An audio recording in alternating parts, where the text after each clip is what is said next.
अगर इस क्वेश्चन को सीधे सीधे तरीके से किया जाए तो ये बहुत लेंदी हो सकता है, बट यहाँ पे हम निकालेंगे इसका शॉर्ट वे। तो समझते हैं क्या हो सकता है इसका शॉर्ट वे।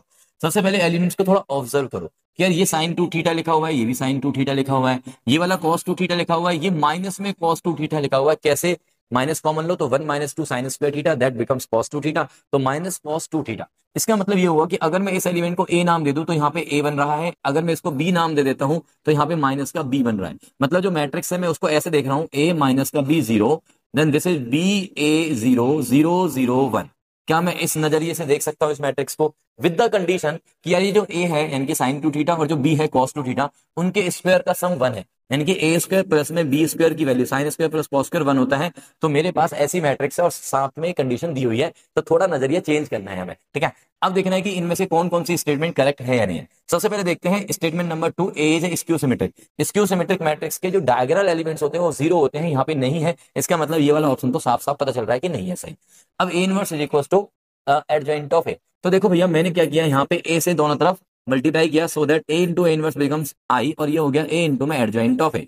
अब ए इंटू में एडजॉइंट ऑफ ए की प्रॉपर्टी होती है हमारे पास, that is always equal to determinant of A into में आई। अगर हमारा डिटर्मिनेंट ऑफ ए यहाँ पे वन आ जाता है तो इसका मतलब ये वाली वैल्यू आई के इक्वल हो जाएगी। इसका मतलब ये सही स्टेटमेंट हो जाएगी provided determinant of A one आए। तो डिटर्मिनेंट ऑफ ए की वैल्यू निकाल लेते हैं। यहाँ पे मैं ओपन कर देता हूँ इसको थर्ड रो से। थर्ड रो से जैसे ही ओपन करेंगे तो वन आएगा, वन मल्टीप्लाइड बाय इसकी रो कॉलम छूट गई तो आएगा ए स्क्वायर और माइनस माइनस प्लस का बी स्क्वायर। और ये बात हम पहले ही बता चुके हैं कि ए स्क्वायर प्लस बी स्क्वायर की वैल्यू वन है। इसका मतलब डिटर्मिनेंट ऑफ ए की वैल्यू वन आ रही है। इसका मतलब ये वाली स्टेटमेंट पूरी तरह से करेक्ट हो चुकी है।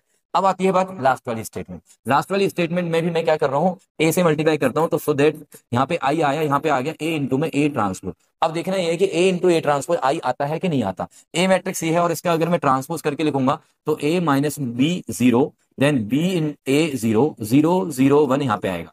मल्टीप्लाई करते हैं, ये ए है और ए इंटू में ए ट्रांसपोज। तो पहला एलिमेंट क्या आएगा, ए इंटू ए ट्रांसपोज का देखो जी, first row first column A square plus B square आएगा that is one, then this into this करेंगे तो ए बी माइनस का बी आएगा दैट इज जीरो। ये और ये जीरो ही आ रहा है, मतलब आई वाला सीन बनना शुरू हो गया है। तो दिस इंटू दिस करेंगे, बी ए कैंसिल हो गया, जीरो आ गया। दिस इंटू दिस करेंगे, बी स्क्वायर प्लस ए स्क्वायर वन आ गया। दिस इंटू दिस करेंगे, जीरो आ गया। जीरो जीरो वन को इससे मल्टीप्लाई करो, जीरो जीरो और ये वन आ गया। यस, तो ये आई आ गया है। इसका मतलब ये हो गया कि ये वाली स्टेटमेंट भी हमारी ट्रू है। तो वन एंड थ्री वाला जो ऑप्शन है यानी कि C option, we are done it happily. और एक आसान तरीके से कैसे क्वेश्चन को देखना है, कैसे नजरिया चेंज करना है, वो भी आप लोग इस क्वेश्चन के थ्रू समझे होंगे।